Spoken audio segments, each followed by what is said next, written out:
medical doctor here before. But today, two wonderful ladies in the mental health space have offered to be with us here to share with us their knowledge. And this is Dr. Mariam Nakamanya and Dr. Sonia Rebecca Kusima, who are both clinical psychologists in different departments. And I thought that having two people from different, working with professionals in different fields would give us that much more breadth in this discussion. Our own Priscilla Bello will be the moderator. And yeah, I ask that we kindly keep all questions to the end as I hand over to you, Priscilla.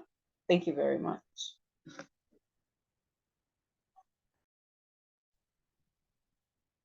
Hello, everyone, and Happy New Year to everybody. So on behalf of the future leaders of the African Real Estate Society, that's FLAFRES, I welcome everyone to our webinar today, which is titled Cultivating Resilience in the Workplace.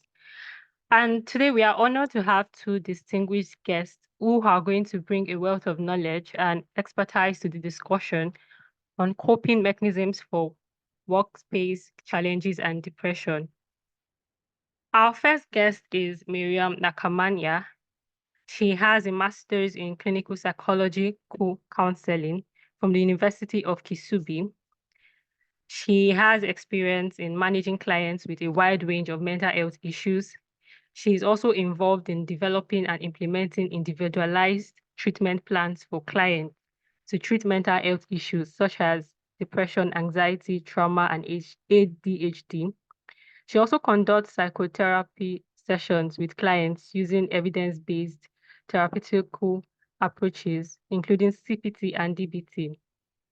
And joining our first speaker is also Kusima Sonia Rebecca. She holds an NPH and a TA in public administration. She recently concluded an MSc in clinical psychology and brings 10 years of experience in humanitarian and development fields, specializing in SRHR, MHPSS, gender, protection, human-centered design, and gender transformative processes. Without further ado, I would like Miriam Nakamanya to start with the first presentation.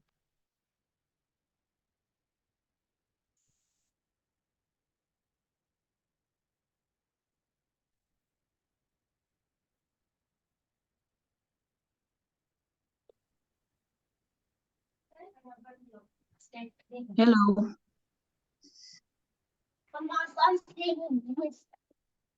Hello. I hope you can hear me. Yes, doctor, I can hear you. Yes. Thank you very much for this opportunity. I am glad to be here and to be communicating to a number of people about something that has taken this. Hello? We can hear you, doctor. Yeah, about something that has really caught us unaware, I guess. But yeah, the good thing, there are people coming up to help us create the awareness of what is going on, more especially in the corporate world, where we just involve ourselves with so much and forget to take care of ourselves. Self-care is very important as we do all that we do. So even in the corporate world, we really have to create awareness, not only to the employees, but also to the employers. Because when an employee takes care of themselves, then you will increase your productivity levels. However, most employers have not put that provision for the employees to be able to utilize the awareness sessions, counseling sessions, and those that do are obliged to contribute financially, which most employees do not agree with. So in the workplace, what do we need? What happens at the workplace? How are we supposed to go about it? How can you seek for help? When can you seek for help? And what kind of help are you looking out for?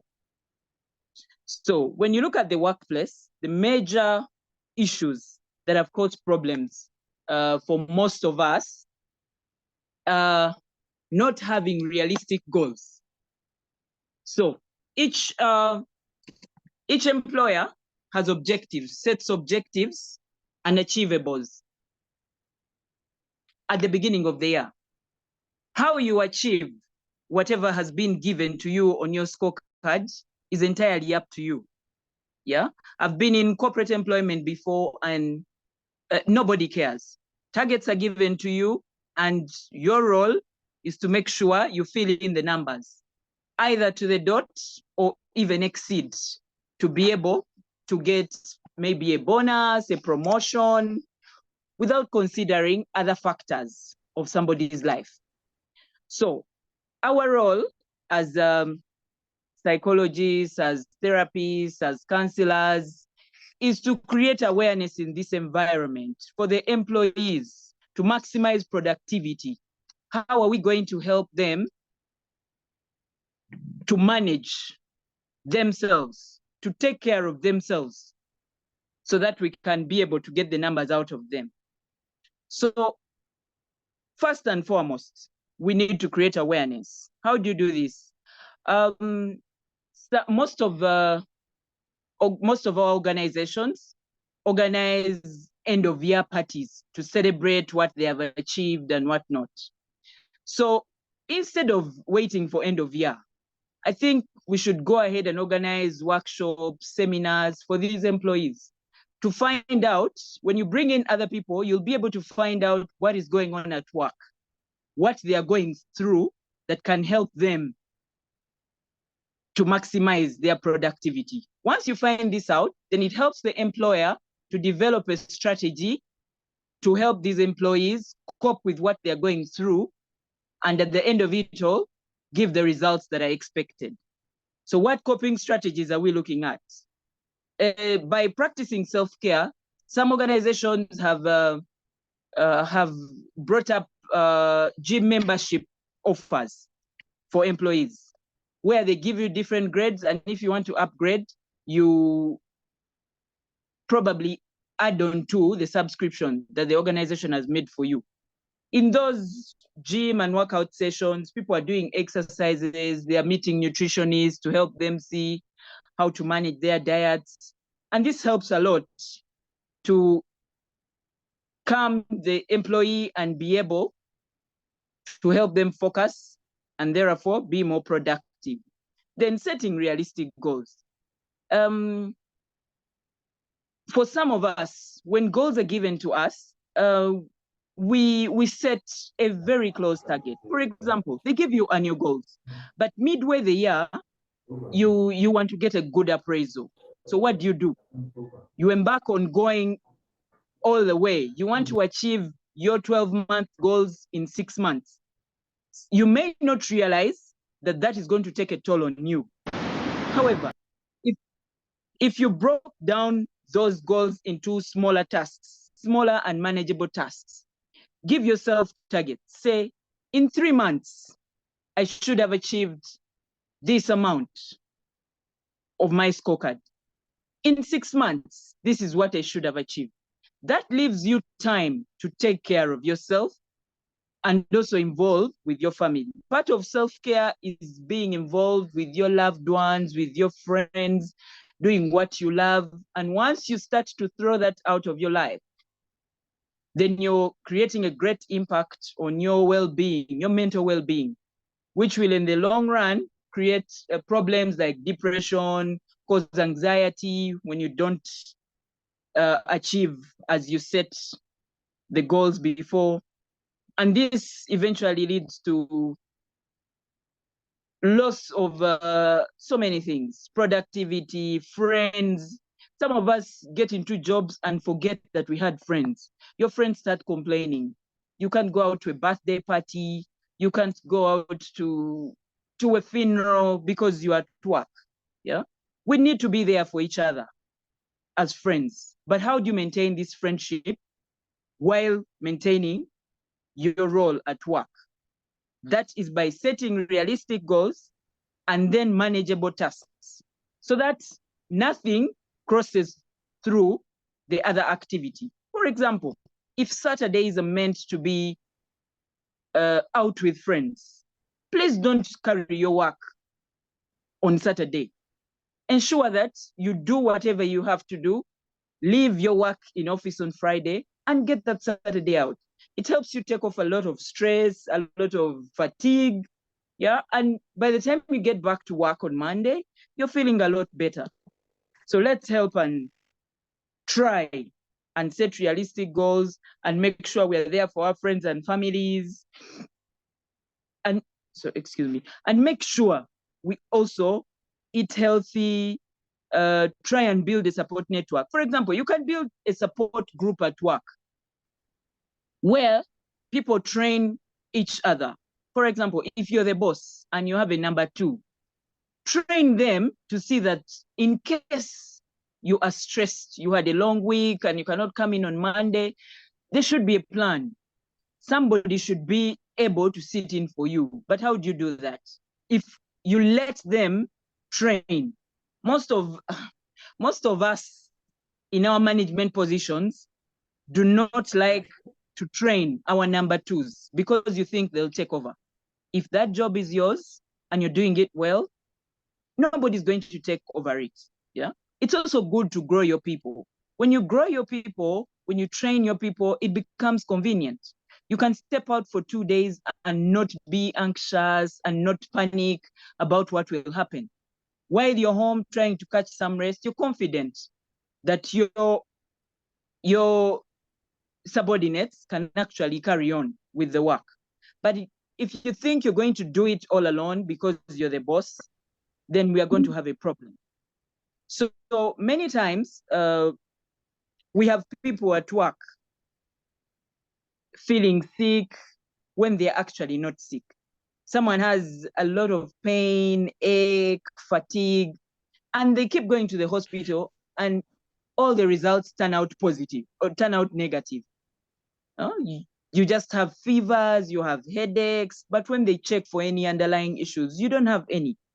Those are usually signs that your body is tired, that something is happening, and then you need to seek help for it. So while we create a balance, yeah, we need to try and prioritize self-care, make self-care a non-negotiable part of your routine. Do not allow to carry work into home or other family activities so that you're able to take time off. Yeah. Then set boundaries between work and personal time. For example, the people, for example, the bankers. When you look at the bankers, there are people who will get called in the middle of the night because the ATM machine is not working. I think beyond a certain time, we shouldn't be able to take those calls. Yeah. Then one other thing that creates an overload for us at work is time management. Very important. We have a problem. People keep saying Africans and time. I don't think it's right. And I don't think it should be generalized like that. We need to learn to practice time management, prioritize your tasks. Each time you prioritize your tasks and set your goals right, you avoid a work overload. Then it allows you time to care for yourself while also being very productive at work.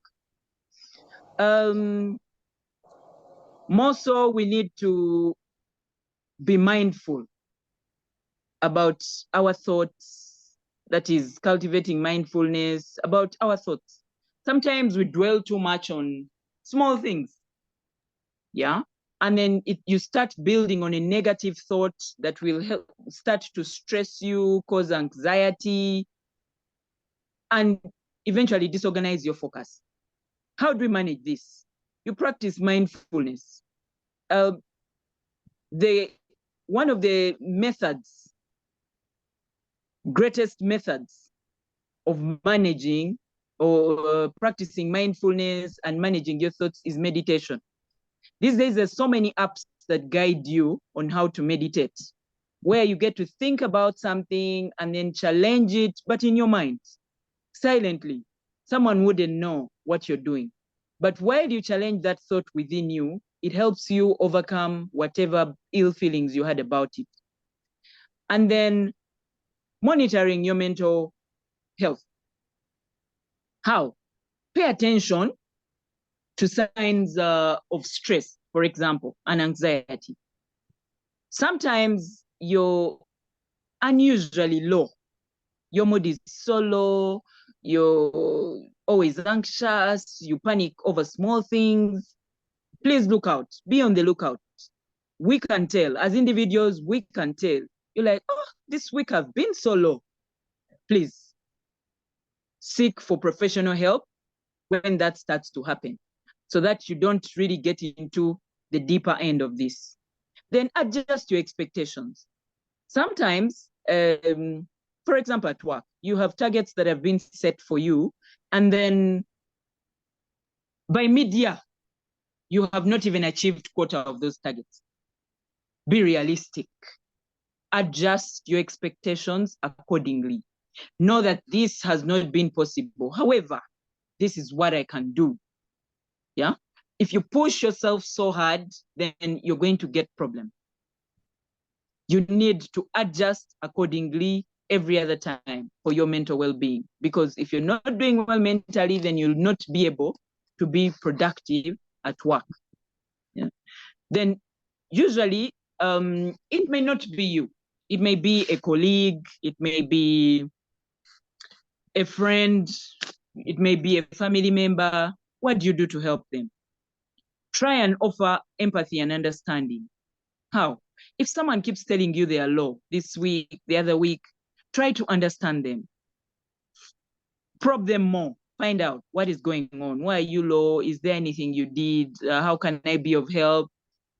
When you offer that empathy, you help the person not sink further into their depression. Then listening without judgment. Many of us tend to judge a lot. I think it's human. Yeah. Many of us judge a lot. Somebody's going through something and you choose to judge them. I think they're doing that because they don't want to work. You have not dug deeper to see. Then the next day, the person does not turn up. Instead of calling them to find out what is going on with their lives, what do? You say, yeah, I knew it. I knew she wouldn't make it to work. Yeah. So let's not judge others so often. Let's first try and make an effort to find out what is going on before we can actually judge them. Then we should also learn to encourage people to seek for professional help. Say, if you think I can't help you, maybe you need to find a counselor, maybe you need to find a psychologist. Sometimes these people are below you, they are your employees. What do? You can seek that authorization from the relevant authorities, HR, welfare manager, so that that person can get help as soon as they can. Then providing practical support. For example, if somebody has reconciliations to do end of month, but they've been going through so much, how do you support them? Can you do this together with them? Can you ask them whether you can help? I'm sure that will try to alleviate their burdens, and then it will help them uplift their mood. Then engaging in activities together, like spending quality time. Maybe the person is low and after work, you tell them, maybe we need to go for dinner. So you go to dinner together, and by the time you come out, the person is feeling a lot better. They could have even opened up because of that offer that you made. Then, like I said earlier, awareness. When we educate ourselves about maybe common symptoms of depression, mental health, then it helps us to be on the lookout and find out who is going through what, how can I be of help, you know? Because some people may even have ideations of suicide and self-harm. But when you have learned, done some research or had it somewhere, you'll be able to identify some of those things and you're able to come in at the right time. Thank you.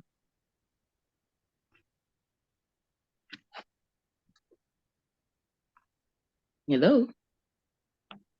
Thank you very much, Miriam Nakamania. That was very insightful. Thank you very much. Welcome. So we are going to move to our next speaker, and we'll have about 20 minutes for the presentation. So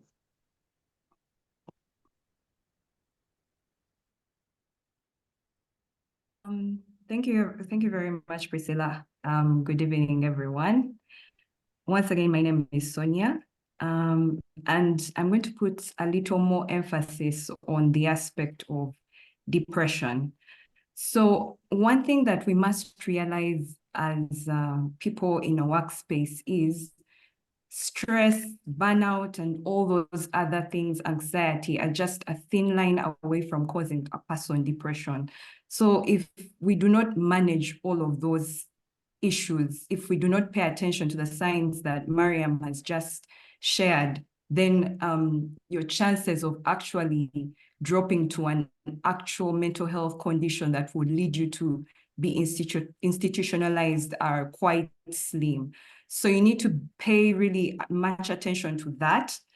And also pay attention to the different triggers around you that may cause or may lead to depression. So one thing we must realize is also, as individuals, we have different personality types, and our personality types have different effects on the way we respond to different conditions. For example, if your personality type is you are, say, for example, you're introverted and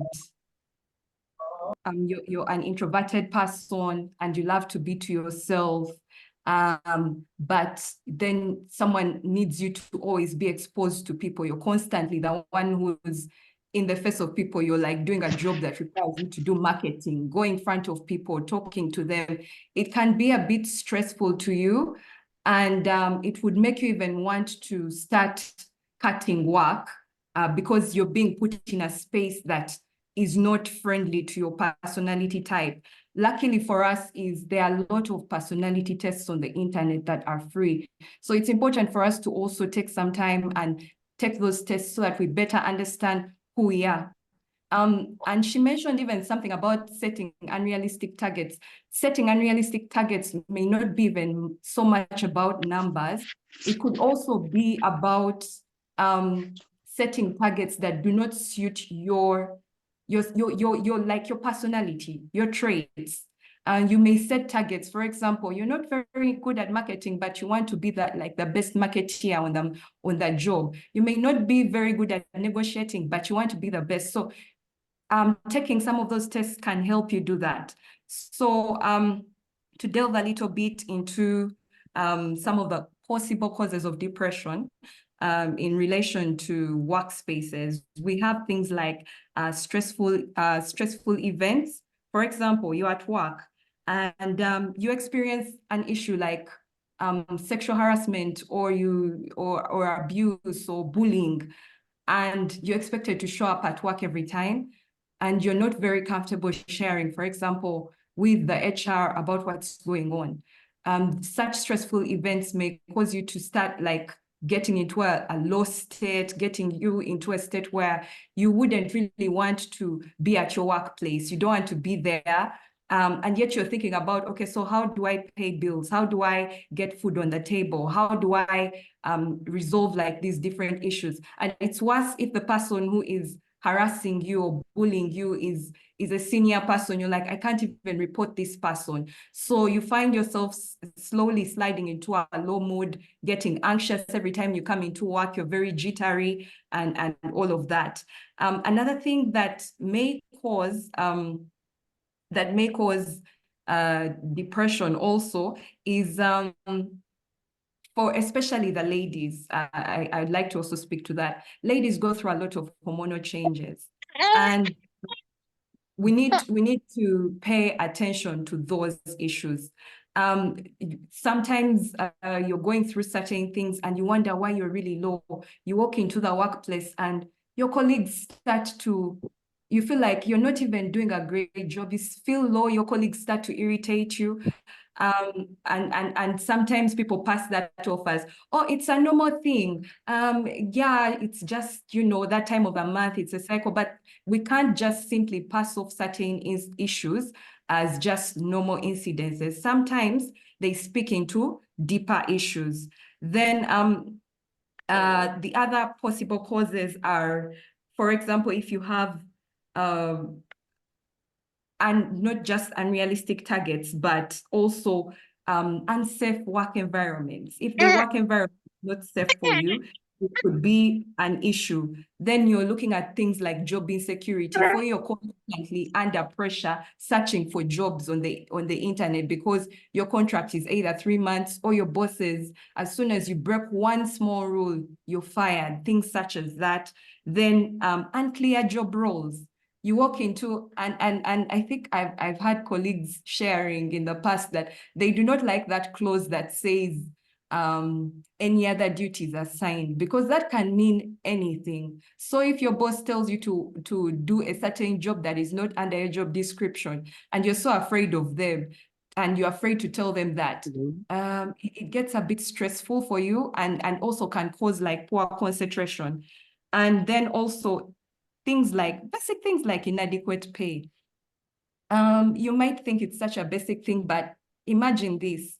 You're in your workspace, you have bills to pay, your salary is not commensurate with the amount of work you're doing, you're stressed out, you're working overtime, and then again, you have to go home and deal with a number of kids. It's now school fees season, and you have to pay school fees. Lately, I see preschools are charging people exorbitant prices. And so if you have preschoolers, you have to think about that. Then people are getting into school. It's just crazy. So occasionally you find that gets very, very difficult for a person to deal with. And when all those thoughts come into play, it might lead to depression. So there are certain signs and symptoms, basic signs and symptoms that you can look at as, say, as an individual or as an employee. The beauty about different mental health conditions is that they are time stamped. So it's not just that you're experiencing these symptoms like as a one-off. These have to be continuous for a certain period of time. So for example, for depression, it's a minimum of 2 weeks. So if you're dealing with, if you're facing at least 5 of some of the symptoms that I'm going to mention, in addition to like a depressed mood, that would be cause for you to actually seek professional help. So you have continuous low mood or sadness, feeling very hopeless or helpless. Then for now, like within an office space, you have things such as low self-esteem, where like, you were once an A-game employee. You'd walk into the place, pitch something, and everyone is like, wow, this person is great. But then you start worrying, then you start sitting back and not wanting to be chosen. Every time they assign you a task, you're like, let someone else do it, those things. So you start noticing those changes in your colleagues, or you start noticing that nowadays you like to take a back seat when it comes to things you are very passionate about in the past. Then you have you have difficulty in decision making, and usually difficulty in decision. For example, you might think like if you don't have a supportive environment at work where you can really talk about, like say you have an idea that you can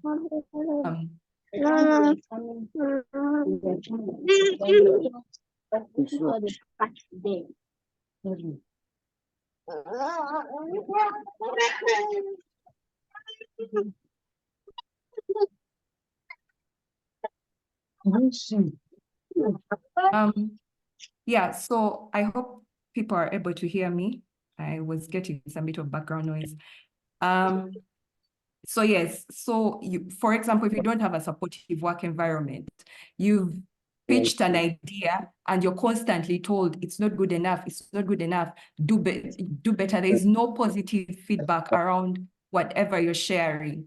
That makes you feel extremely low. You stop participating in activities at work. You lose energy, you speak slower, you are, I mean, when you go to work, you're not as energized as you used to be. You're slow paced. Sometimes you're even caught gazing blankly at like a wall or anything. Things such as that. Then there's sickliness, constantly saying, oh, I need, and I think Mariam emphasized this. You go to hospital, they check, nothing is wrong, but you're always feeling sickly. You're always out of office because you're unwell. Sometimes you're very avoidant of the office. Then you're spending longer hours at work, for example, to avoid going to places where you know deep down you might feel sad, or you're spending longer hours because you feel deep down you're an underperformer. Remember, you're feeling hopeless and helpless, so you start to spend longer hours at work because you think you're an underperformer. Then you start to take less and less part in different activities at work. Then you also have surface level conversations.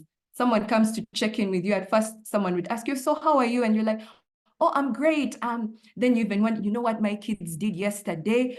I went back home, my kid did A, B, C, D things, but nowadays someone asks you and you're like, yeah, I'm okay. And then you shut off. Someone else can, like, those small changes can point to something deeper. And then also there's appearance, general appearance. Some people become more disorganized, others you'll notice a change in weight, things like that. It could point to anything. And then also having difficulty at work. You never finish tasks. You never, like you're all over the place. You never really focus on one thing because your mind is always preoccupied. Then you also avoid being in contact with people. Like, if the less that people around me, the better for me. So you avoid people, avoid events at work, and so on. So one of the things that some of the things that usually we might say to such people sometimes is you know, out of like kindness, sometimes we end up saying these things, but they might not be helpful to these people. You tell them, you'll get over it. You know, someone is coming to you, and Mariam emphasized that please be active listeners when someone is talking about their issues. Sometimes someone just needs a listening ear. They don't want someone to give them advice. They just need a listening ear. So just be an active listener. For example, when don't just throw words like, you will snap out of it, things will be okay, because you don't know the deeper issues. Like I mentioned, genetics and personality can also play a big role.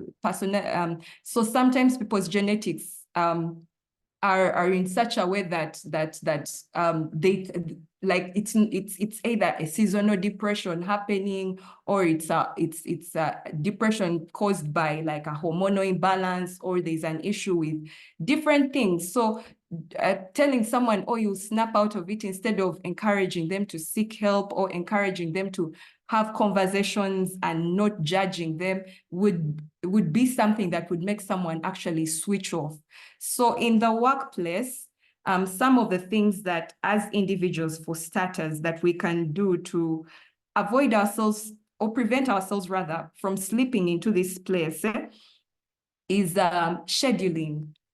Schedule your work. Know that from this time to this time, I am going to be doing this. From this time to this time, I'm going to be doing this. I'll take a break at this time. And it's important to take breaks in between work. You can't be looking at your computer full time. Take time, walk around the compound if there's a compound, walk around your office if you can. Do some small exercises, stand up, sit, stand, sit, to stretch your muscles. That helps. Then also set realistic targets. Sometimes we are our own enemies because we want to show that we are overperformers. we set targets that are unachievable.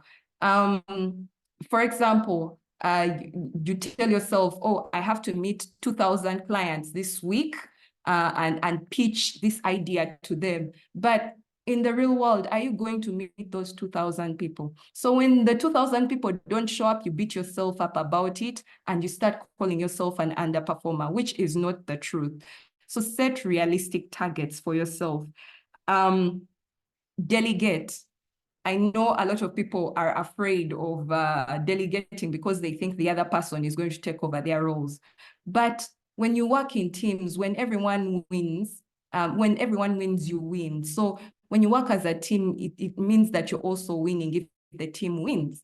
And so don't fear that your colleague is going to take over your position. Your position, if you work hard and you perform really well, unless your supervisors or your bosses are biased, there's no way that someone is going to give out your job. Of course, the only other reason would be a shortage of funding that is beyond everyone's control, really. So it's important for us to delegate work. Then also keep out of negative cultures. I know some office spaces have sort of okayed certain cultures that normalize certain behaviors, such as intrigue and gossiping. Sitting around and hearing a colleague gossip about another makes you worry that you might be the next target. And sometimes the intentions of the gossip may be malicious, leading to like the intrigue. People want to go and share negative things with the boss so that you're fired, things such as that. So do not participate in those, because you just worry yourself and think that, oh my God, if they're going to talk about me next, I might lose my job and so on. So keep out of such cultures. Take leave. Take some time off, travel, relax, switch off your phone, disappear, get off the radar to just do self-care. Do not over, focus on like work and work. You need to take breaks. I was recently listening to one of the radio stations, and there was a question when they were sharing some facts. There was a question that they asked, when would someone die faster, with a lack of food or with a lack of rest? And one of the presenters said a lack of food, but to their surprise, it's a lack of rest. If you lack rest, the chances of you dying, like if you lack sleep, for example, the chances of you dying are faster than when you lack food, because your body will burn the fat. But if you're not resting, you'll fall sick, first of all, you're prone to accidents and so on. So it's important for you to take some rest, some breaks, sleep. If you go home, please separate work and home activities. If you've gone home, you've gone home. Leave work outside. And I know some supervisors have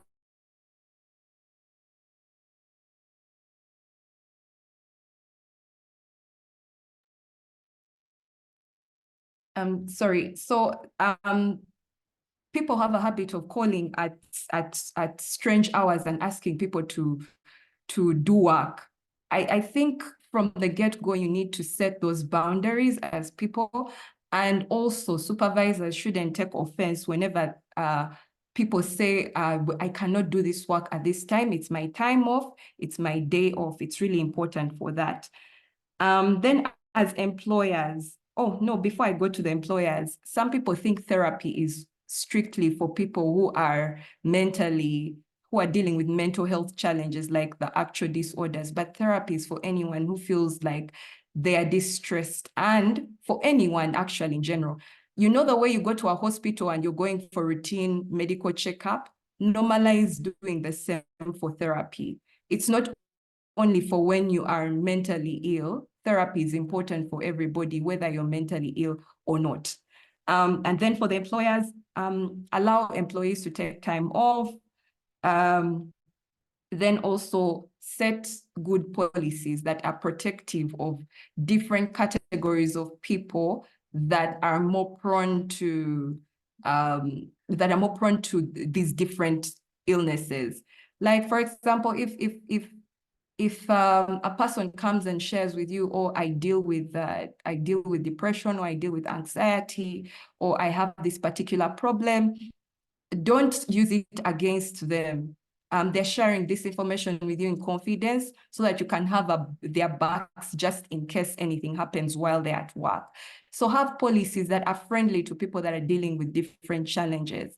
Also, the other thing is, do not go and share this information also with other people. There are certain places where we go and you go to an organization and everyone knows that person X is probably living with a certain condition. And it's quite unhealthy unless someone has told you to share with the rest of the colleagues, then there's no business of us sharing such information. Then I know a lot of people think therapy is really expensive, but one of the things that organizations can do, I've seen it with a couple of organizations, you work with different mental health service providers to offer mental health services, external mental health services. For example, if people are afraid to reach out directly to the HR, at least you know that there's a mental health service provider who this person can talk to and be able to deal with whatever issues they're talking to. Because someone is afraid that if I go to HR and share my personal problems, HR may not have the best response for me on how to deal with my personal problems, or they may not know how to journey with me in terms of like dealing with my personal problems. So it's important that organizations also put aside some resources to have external therapy services, because I know there are packages that different service providers offer for like organizations because of the big number, the clientele that is available. And we also have, we can also look into open communication. Don't make it feel like you're running an army training institution. It's important for people to be able to easily communicate, especially when they're dealing with things.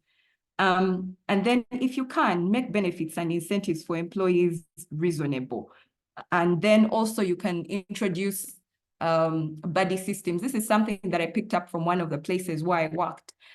We would usually have, for example, if I am a program manager, they would link me to a fellow program manager so that we can share have work-related conversations where we can support each other, so that this is not a one-man show, and you're able to learn from each other, so that you share the burdens with other people. And when what do they say about like two minds brought together? Like you're able to come up with better solutions to different problems. You find that the problem that someone is grappling with has been handled in another location, and they've managed to resolve it. But because the person is afraid to share and they're worried to reach out to another person, then that makes it difficult for them to accomplish their tasks, and it becomes very stressful. So it's important for people to have like, organizations can come up with like a buddy system where people within the same, who are doing the same job, are able to share with each other, and in the end, support each other. Yeah, so like I mentioned, there's so many resources on the internet that you can utilize for different things, such as meditation, such as mindfulness, such as resources that you can use even for like personality tests, and how you can be able to know and understand yourself better. Utilize those resources. Then go for therapy if you can. Go for therapy, talk to someone, friends, go out, hang out, have fun. Don't stay enclosed all the time, because it's important for you to interact with people. We are relational beings as human beings. So it's important for you to interact with people. And it's also very important for you to keep in check with your own self. Self-care is not about being selfish. Don't go out there and be mean to people in the name of practicing self-care. Self-care is treating yourself how you would have desired other people to treat you. So if you would desire that someone spoke kindly to you, speak kindly to yourself, affirm yourself. Affirming yourself helps you with things like imposter syndrome, where you start thinking that you are not good enough for the job that you're currently having. It helps you go and be a go-getter and go and achieve goals that you thought you'd never have achieved. So affirm yourself, practice grounding. Grounding helps you sort issues of worrying so much about things. You know, worry is about stuff that you don't know might happen. So it's important for you to be grounded, and grounding involves you taking note of your current environment, the here and the now. So you take note of your surrounding and breathe in that air and notice the sounds that you're hearing, so that your brain slowly brings itself back to the current situation. You take note of different things like the color of the walls of your office space. You might even start to think, oh, actually, I think I should put an art piece here instead of thinking about the problems you're dealing with. So those things, small basic things that you can do as an individual. Practice grounding. If you love music, listen to music. If you love to read a book. If you love to go out, go out. If you love adventure, go and do adventure. Go take yourself to places where you can go and have a small rush of adrenaline to take out those excessive hormones that you're holding in that might cause you to get worried, cause you to be anxious, cause you to feel depressed, and so on. So try out those activities if you are into adventurous activities. Then do things that you consider therapeutic. Some people love to paint, some people love to organize spaces. Find a hobby that helps you sort those issues. And yes, again, separate work from home. If work is 8 a.m. to 5 p.m., 8 a.m. to 5 p.m., try as much as possible to make sure that your tasks are done within that. Whatever is not done, move to the next day, as long as it's not going to pile onto you and make it feel like it's extra work. And then again, also make sure that when you're accepting tasks, you have a flexible schedule. Some of you want to accept tasks when your schedule is really full. For example, you have 10 things to do, and then someone comes and tells you, oh, please help me do this. And okay. So it's important for you to find a balance. Unless you really have the space to take on another task, don't take on another task, or ask the person if they are willing to wait a bit until you finish the tasks you have. Then communicate your feelings quite clearly without being aggressive. Practice assertiveness. There's something that we call an I statement. Especially when you are not satisfied with the way things are going in a space. For example, a colleague accused you of taking on accused you of taking on a client that was meant to be theirs, and yet that wasn't the case. Maybe the client approached you and said, I would like to talk to you about this, and they've not exactly given you the deal. So walk up to them and tell them, I felt hurt when you claimed that I took your client. I would have preferred if you walked up to me and talked to me about it, so that we would understand where this client was coming from or what exactly this client said. So clearly, talk about how you feel in a workspace.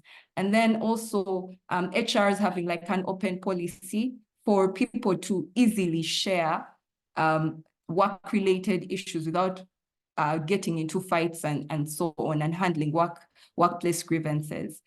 Yeah, so basically that's it from my end, and I'll hand it back to Priscilla. Thank you very much, Kusima. That was very insightful. And also thank you, Miriam, too. So I'm going to be asking a series of questions, just a few questions. And I'm going to throw my first question to Miriam. You know, we're in this day and age where people work from home and their workspaces in their houses, and it's quite difficult for them to put boundaries between family life and work life. And in that situation where work and family life has already been blurred, how do you navigate through that?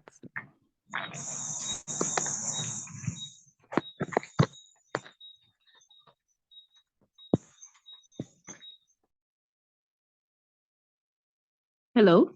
Hi, Priscilla. Yes, we can hear you. Yeah, can I please get the question again? All right. So I said Mm. that, in this day and age, most people work from home. Not most, but a good number of people work from home. There's an increase in remote working. So how do people now set boundaries between family time and work time, since they already work at home and it's very difficult to set boundaries? So how do you navigate through that? Yeah, so thank you very much.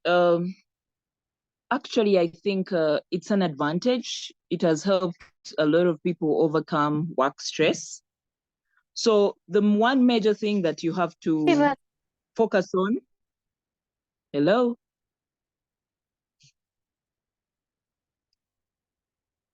Hello? We can hear you. Yeah, the major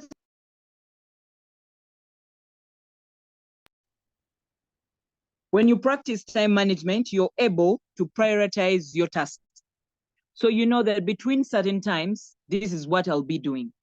And sometimes we may think we have young children, but these children understand, especially when you tell them you're working from home. So prioritize those tasks. Tell them between 8 a.m. and midday, I am going to be working. And as you do that, you also assign tasks to them so that they will not come and interrupt you. So when you set the time, it allows you to maintain a certain level of productivity. So you know within that time, that is what you'll be doing. Then maybe you promise to have lunch with them.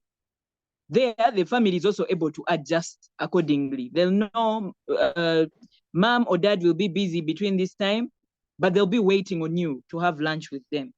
Yeah. Then also, if you set the time, please stick by it. Yeah. Don't let your work overrun into time that is meant for family. If you say by midday, I will be done, please be done by midday. If you're not done by midday, please communicate. It goes back to communication. Yeah. Tell them, please give me 1 more hour and I will be right with you. Because these kids got an advantage. COVID changed things. Most of us parents were not parenting. We were just providing. You make sure there's somebody taking care of the kids and, you come in, do the kids have milk and what?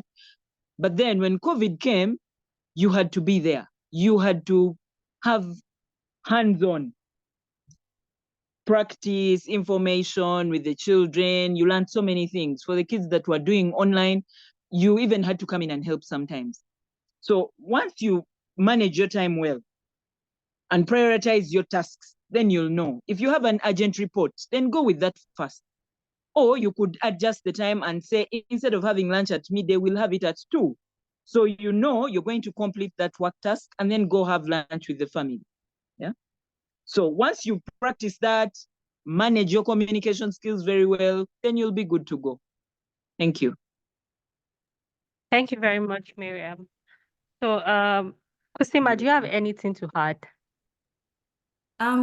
She's mentioned most of it. In fact, one thing that I should emphasize, because currently I am in that situation of working from home. It's important, like she said, it's important to prioritize, it's important to schedule. If you know that work, like I said, if you're working hours, because sometimes when we live at home, we kind of mix up everything all together, work, home, everything. So start to treat your working hours as if you were actually in an office. Wake up in the morning, get ready like you're going to work. Prepare yourself, prepare your tools, and then schedule your day. From morning, this is what I'm going to do. This is when I'm taking my breaks. If there are children at home, this is when I'll get off and go and pick up the children from school. For example, now that school is about to begin, this is the time I'm going to pick up my children from school. So these are the tasks that I'm supposed to urgently get done. Make sure you prioritize tasks. Make sure you treat it like you're actually at work. Sometimes the mistake that we make whenever we work from home is we wake up at the time our first meeting is going to take place. For example, if the first meeting is at 10, we will wake up at 9:45 and just sit in our beds and have our meeting there.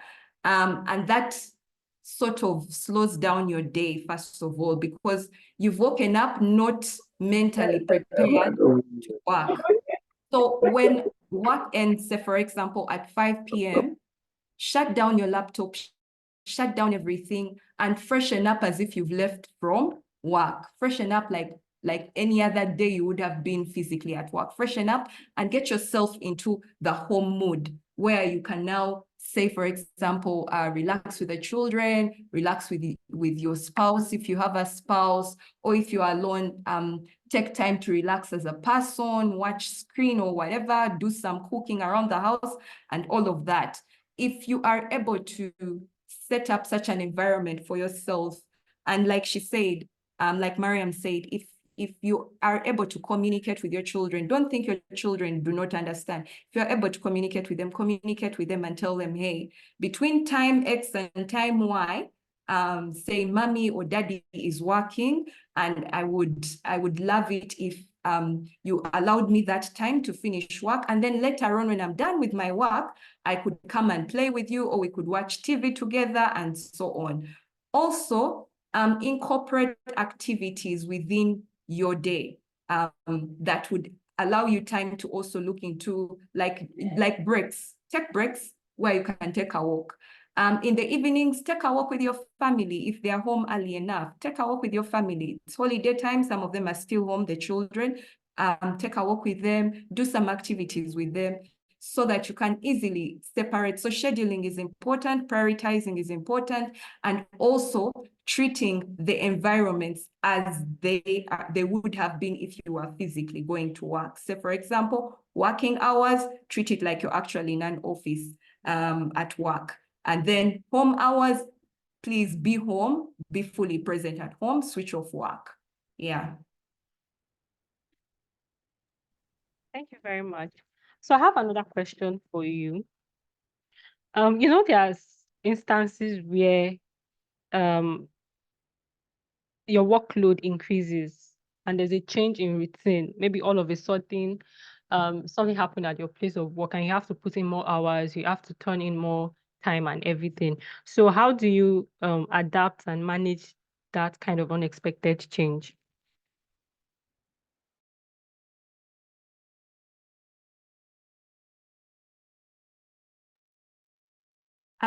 Maybe I can go first before Mariam does.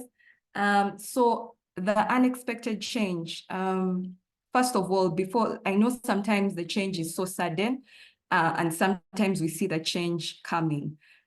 Usually give yourself time to think about the change that is coming, mentally prepare yourself, understand the task that is coming ahead. The task may be hard, may be easy, or whatever. Understand the task and the expectations of that task.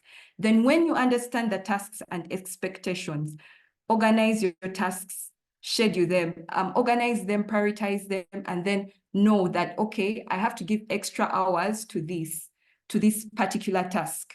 Yeah, so understand your tasks and know how long it's going to take you. So put a time limit as to when that task will take, as to how long that task will take.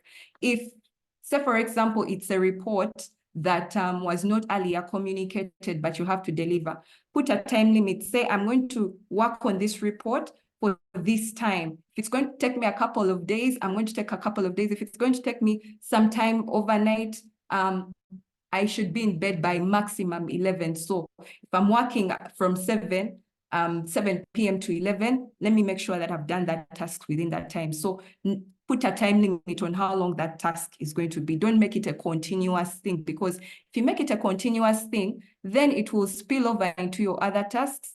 And on top of it spilling over into your other tasks, you might normalize working overtime, and yet it shouldn't be normalized. You need time to rest, you need time to relax. So it's important for you to schedule your time and put time limits, specific time limits as to when you expect your tasks to get done.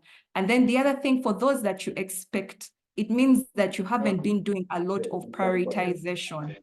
For example, you knew that a deadline was reaching, but you did not prioritize the tasks. So you need to do better at prioritizing if you have to work overtime for something that you expect. But if it's something you didn't expect, understand your task, the task that is ahead. Don't worry, breathe, relax, process the whole situation, and then specify the times. Like, I have to do ABCD within time X, and make sure that by time Y, I have got my rest time.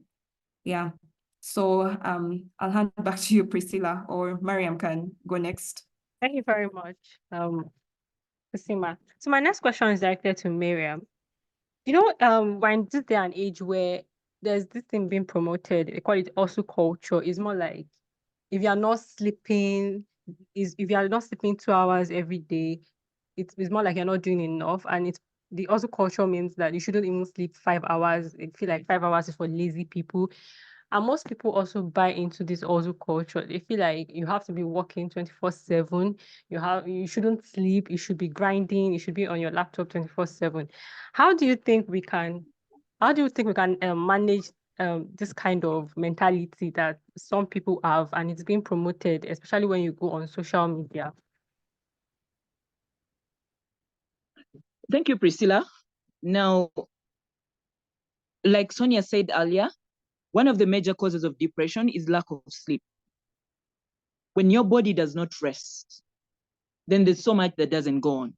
One, your memory is greatly affected by the amount of rest you give your body.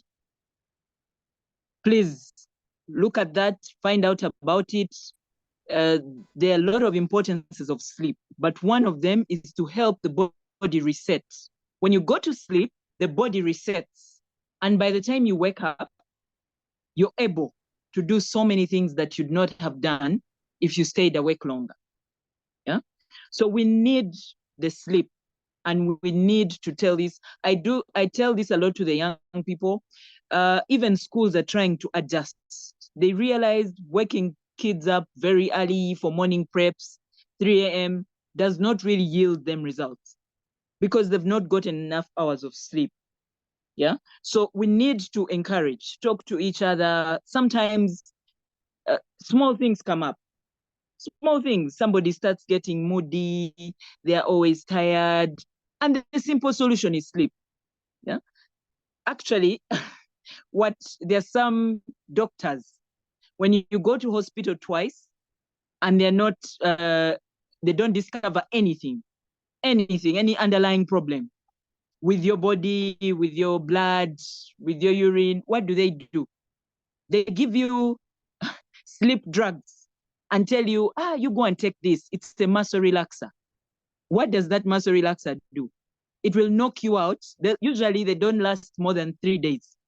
So they'll give you a dose for 3 days, and then maybe they give you a higher dose on day 1, and then you reduce on day 2 and 3. But by the time your body wakes up from that, you feel a lot fresher. So doctors have also realized people are struggling.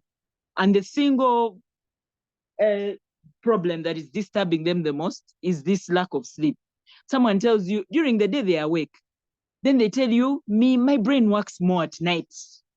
So they are up in the wee hours of the night, yet even during the day, they did not sleep. And it's causing them a lot of problems. Yeah. So even the doctors have learned that. So these days, they don't stress you. They do a general checkup and all seems well. They'll not take you long. They'll go back to muscle relaxation. I can help you do muscle relaxation as a therapist. but they know you will not believe in that. So what do? They give you a sleep sleep pill, and tell you, take that pill. By the time after 3 days, you'll feel a lot better. But the pill is basically to give your body some rest. So please, advise, if someone tells you they're not sleeping, tell them they'll work better when they sleep. Minimum, at least 5 hours. Yeah. It should be able to help you regenerate your body, help build up the cells. And as you get older, it also helps you. The body is already struggling because there's so many elements of aging in your body.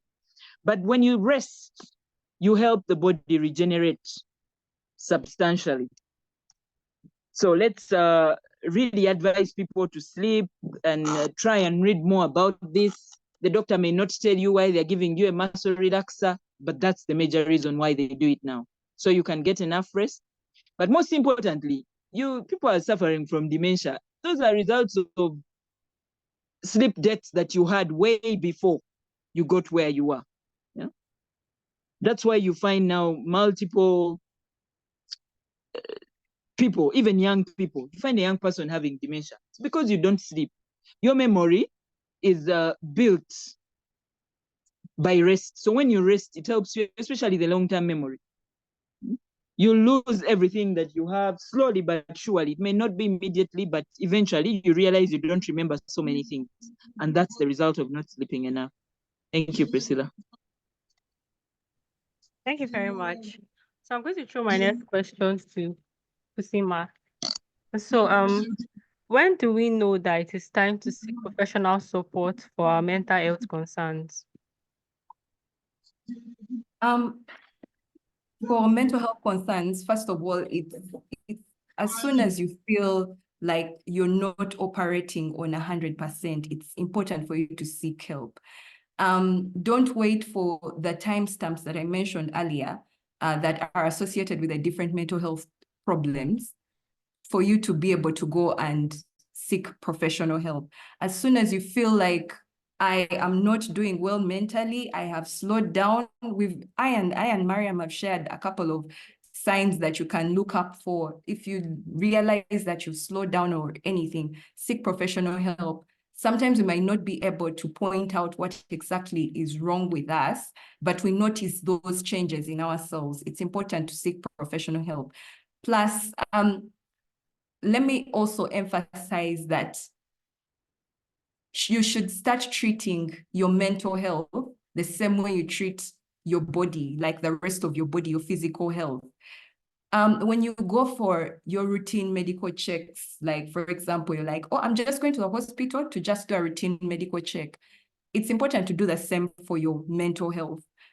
Go and seek therapy. Therapy is not only for people who are unwell or dealing with things. Therapy is for you to get the much needed support for you to manage any mental health related distresses, or if you want to learn something new about how to manage your own mental health, even if it's meditation or mindfulness. If you want to learn those things, basic things that can help keep your mental health in check, it's important for you to seek professional help.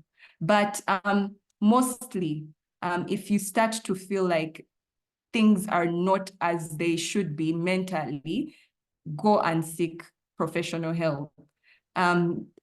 Then there's also resources out there you can read about the different mental health conditions and the signs that point to different mental health conditions that you would require for yourself to actually go and seek therapy. But I'd encourage people to actually start treating therapy as if it's your routine medical checkup. It's not something that you should only think about when the worst has come to the worst.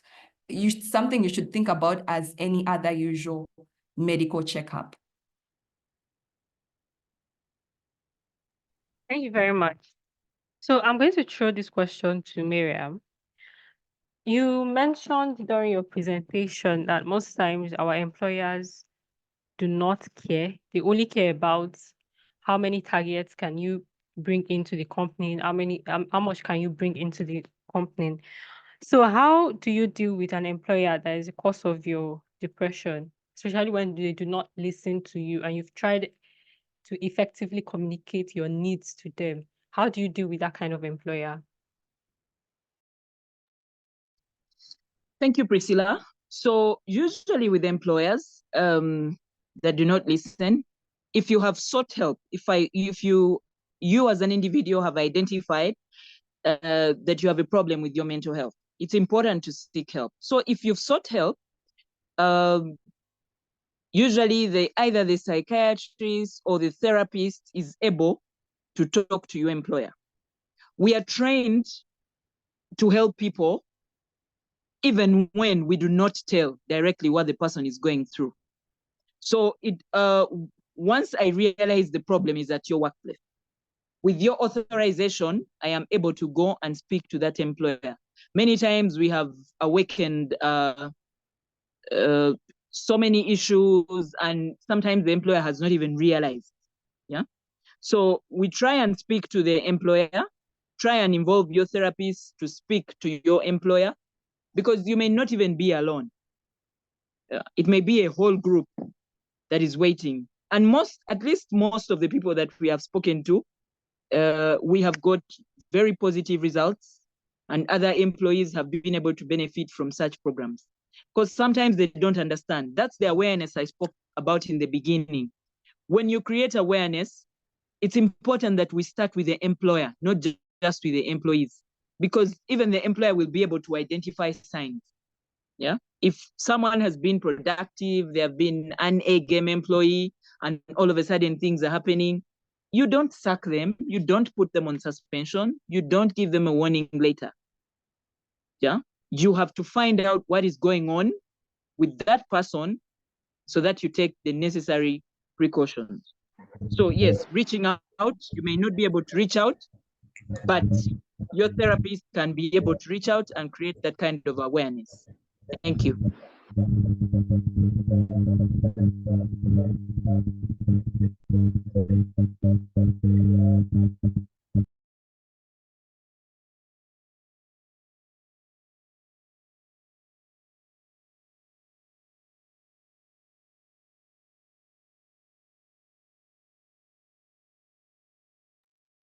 Priscilla? Hello, can anyone hear me? Hello, Yes, did you Priscilla. hear my submission?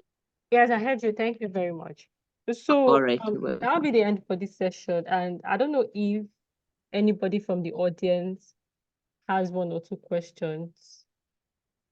There'll only be room for one or two because of time. And if anyone has a question, they should just raise up their virtual hand or type in the chat box if they have any question.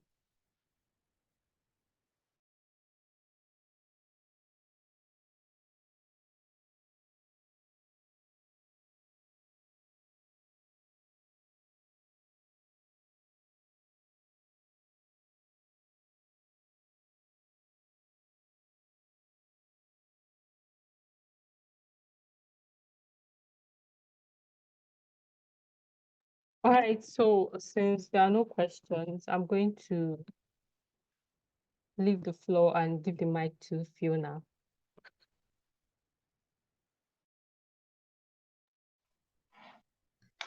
Thank you so much, Sonia and Mariam. We really, really appreciate you sharing your knowledge with us. And thank you so much, the behind the scenes team that help us bring these programs together. Please allow me invite the Flafres president, chair, to say a word to us, and then we can close with a word from our, oh, there is a question here. Sorry, just a minute.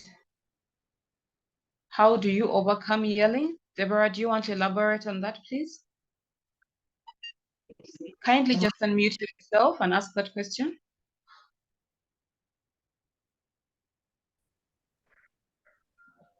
Yeah, good afternoon. I don't know, good morning, good evening, depending from where we are joining from. I want to ask, there are some people that actually it's not really their intent yelling. especially to their children, but probably when instructions have been given and it's not carried out of, out of blues, they just keep yelling, and this is something that they don't like. So that's just what I want to ask, how such clients can really be helped. Thank you. I don't know if you could hear me. Yes, we've had the question. Mariam? Thank you. So usually people that yell are also going through something. Yeah.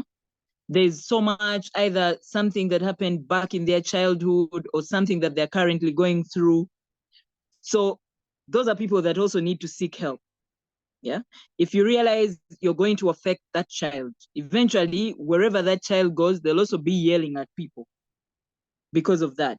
So such people need to seek intervention, and usually the personal interventions that you can do is that mindfulness therapy, deep breathing exercises. When something happens, you say, okay, talk to yourself within.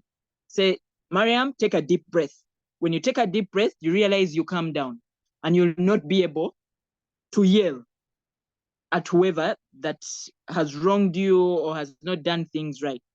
But usually we encourage you to seek that support, because yelling is a result of so much struggle within you that you need to let out. Thank you. Thank you so much, Mariam. Sonia, do you have anything to add? Yeah, real quickly. Sometimes yelling comes from a place where someone feels like they haven't been heard. It could be from their childhood. It could be from their personal life as it is. So they always feel like they are not being heard.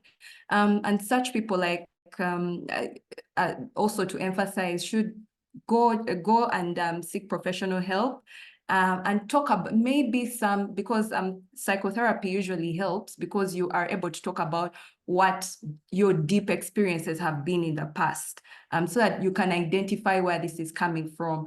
And also, yeah, Mariam has mentioned some exercises you can practice, mindfulness and deep breathing, and also waiting a couple of seconds, like 5 seconds before you respond to anything.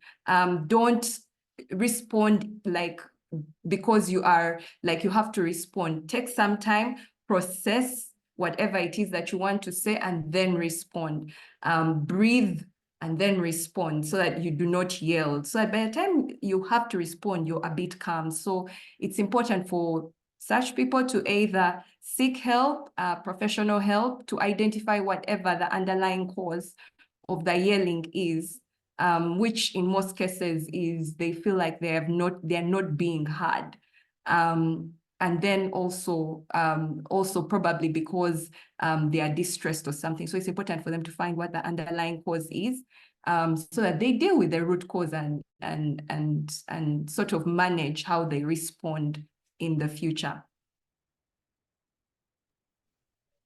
Thank you so much. I think now is a good time to close.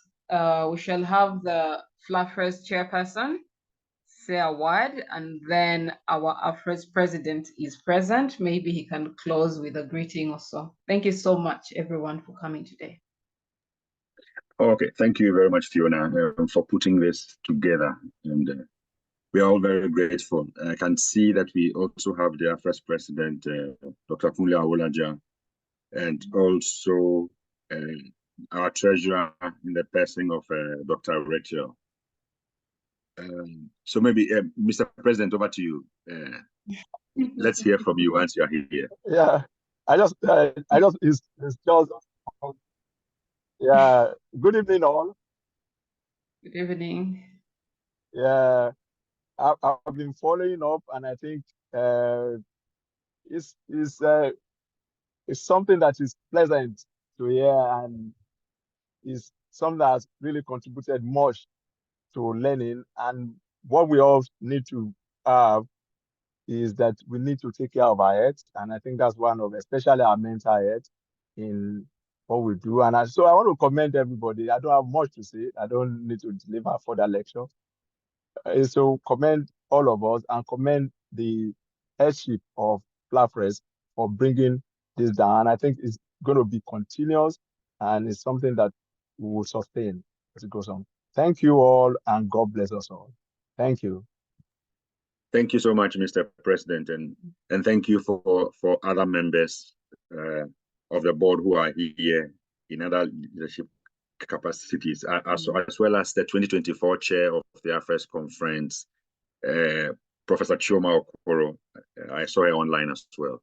And thank you very much, our resource persons, for speaking to us, Sonia and Miriam. Thank you so much. We are very, very much grateful, and we hope that in the future we'll be able to call on you to give us further talks. Thank you very much to everyone, and have a good evening, have a good afternoon, and have a good morning from wherever you're joining us in the world. Thank you. Thank you. Good evening. Good evening.